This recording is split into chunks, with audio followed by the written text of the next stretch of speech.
Jérémie, chapitre 33, c'est le dernier chapitre de ce livret de la consolation, juste avant que Babylone ne tombe. Jérémie qui explique que oui, Babylone va tomber, mais qu'un avenir est possible. Ce qui permet d'alléger un tout petit peu la peine, mais il faut quand même comprendre l'état de stupéfaction dans lequel ces chapitres ont été écrits. Jérémie est toujours dans une prison. Jérémie est toujours en plein siège de Jérusalem. Alors que la ville est à l'agonie, une prophétie qui arrive comme un rayon de lumière au milieu des ténèbres. Dans les rues de Jérusalem, pendant ce temps-là, il y avait des scènes de cannibalisme.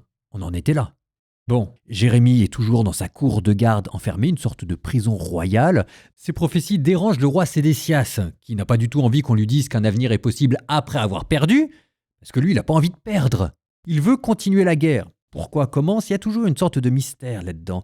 On a vu qu'il y avait des rêves de grandeur nationaliste, mais on se dit que c'est quand même bizarre, cette sorte d'aveuglement dans lequel le roi Sédécias est enfermé, et pas seulement lui, mais tous les rois de Juda depuis quelques générations.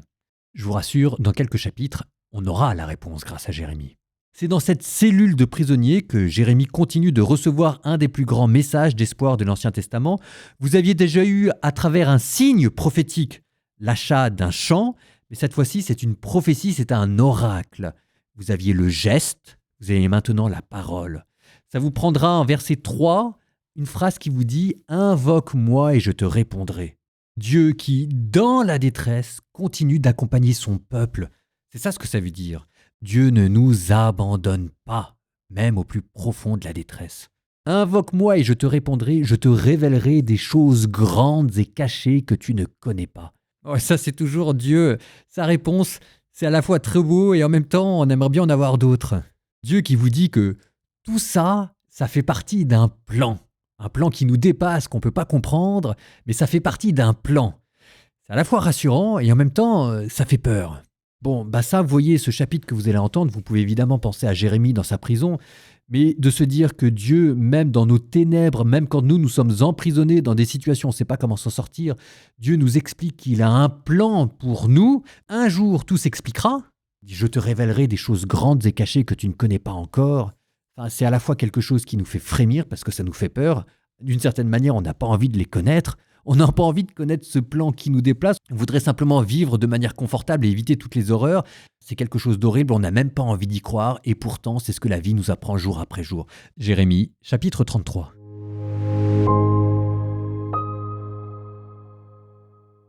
La parole du Seigneur fut adressée de nouveau à Jérémie, alors qu'il était encore détenu dans la cour de garde. Ainsi parle le Seigneur, qui a fait et façonné ce qui est stable, lui dont le nom est le Seigneur. Invoque-moi et je te répondrai. Je te révélerai des choses grandes et inaccessibles que tu ne connais pas. Oui, ainsi a parlé le Seigneur, le Dieu d'Israël, à propos des maisons de cette ville et des maisons des rois de Juda, qui seront renversées face au remblai et à l'épée. On viendra combattre les Chaldéens et remplir les maisons avec les cadavres des gens que j'ai frappés dans ma colère et ma fureur, car j'avais caché mon visage à cette ville à cause de toute leur méchanceté. Je vais cicatriser sa plaie et la guérir, je les guérirai, je leur ferai voir à profusion la paix et la stabilité, je ramènerai les captifs de Juda et les captifs d'Israël, je les rétablirai comme autrefois, je les purifierai de toute la faute qu'ils ont commise envers moi, je pardonnerai toutes les fautes qu'ils ont commises envers moi en se révoltant contre moi. Cette ville fera ma joyeuse renommée, elle sera ma louange et ma parure devant toutes les nations de la terre quand elles apprendront tout le bonheur que je lui donne.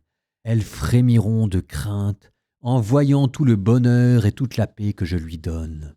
Ainsi parle le Seigneur. Dans ce lieu où vous dites « c'est un désert sans homme ni bétail », dans les villes de Juda et les rues de Jérusalem dévastées, sans habitants ni hommes ni bétail, on entendra de nouveau les chants d'allégresse et les chants de joie, le chant de l'époux et le chant de l'épousée, le chant de ceux qui présentent le sacrifice d'action de grâce dans la maison du Seigneur en disant « Rendez grâce au Seigneur de l'univers, oui, le Seigneur est bon, éternel est son amour. Car je ramènerai les captifs du pays, ce sera comme autrefois, dit le Seigneur. Ainsi parle le Seigneur de l'univers. Dans ce lieu déserté, tant par les hommes que par le bétail, et dans toutes les villes de la contrée, dans les villes de la montagne, du bas pays et du Néguev, dans le pays de Benjamin aux alentours de Jérusalem et dans les villes de Juda, les brebis passeront encore sous les mains de celui qui les compte, dit le Seigneur. Voici venir des jours, oracle du Seigneur, où j'accomplirai la part de bonheur que j'ai adressée à la maison d'Israël et à la maison de Juda. En ce temps-là, en ces jours-là, je ferai germer pour David un germe de justice, et il exercera dans le pays le droit et la justice. En ces jours-là, Juda sera sauvé, Jérusalem habitera en sécurité, et voici comment on la nommera. Le Seigneur est notre justice. Oui, ainsi parle le Seigneur. Il ne manquera jamais à David un homme qui siège sur le trône de la maison d'Israël, et aux prêtres lévites ne manquera jamais en ma présence un homme qui fasse monter l'holocauste, qui brûle l'offrande et présente chaque jour le sacrifice. La parole du Seigneur fut adressée à Jérémie. Ainsi parle le Seigneur. Si vous pouviez rompre mon alliance avec le jour et mon alliance avec la nuit, de sorte que jour et nuit ne viennent plus en leur temps, ainsi serait rompue mon alliance avec mon serviteur David, et il n'y aurait plus de fils régnant sur son trône, et il en serait de même pour les prêtres lévites qui me servent.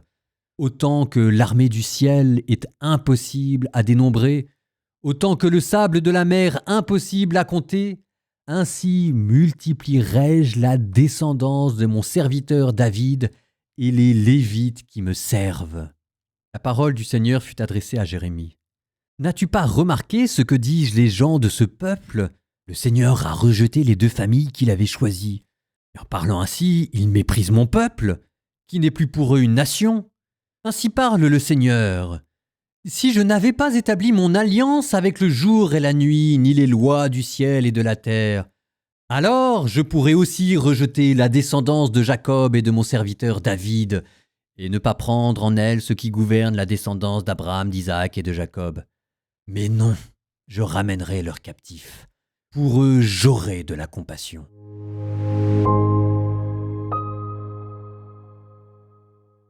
Reprenons ensemble, dans ce lieu déserté tant par les hommes que par le bétail, ça c'est le temple de Jérusalem où plus personne n'adore Dieu, où le peuple a apostasié et où les prêtres ne font pas leur travail, il y aura encore un enclos où les bergers feront reposer leurs brebis. Et ça vous amène à Jésus quand il se qualifiera de bon pasteur et qui vous dit qu'il y aura un enclos pour un troupeau. Voici venir des jours. On arrive dans les temps derniers, oracle du Seigneur, où j'accomplirai la parole de bonheur. Le sens de notre vie, c'est le bonheur. On a été créé pour ça, et Dieu qui nous a créés pour être heureux se débrouillera pour nous rendre heureux malgré tout ce qu'on a pu commettre. En ces jours-là, en ce temps-là, je ferai germer pour David un germe de justice. Cette parole, elle est pour Sédécias, qui n'a pas du tout envie de l'entendre, parce que cette parole, ça veut dire que David, c'est la dynastie davidique dont lui-même est issu. Jérémie dit que ça va être compliqué pour elle de survivre à l'exil à Babylone, mais il dit qu'il va faire germer pour David, donc il y aura un reste, il y aura une alliance qui va quand même continuer, mais un germe, c'est quelque chose de tout petit.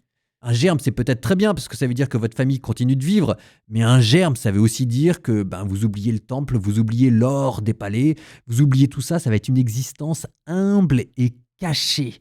C'est pas forcément ce dont le roi a envie.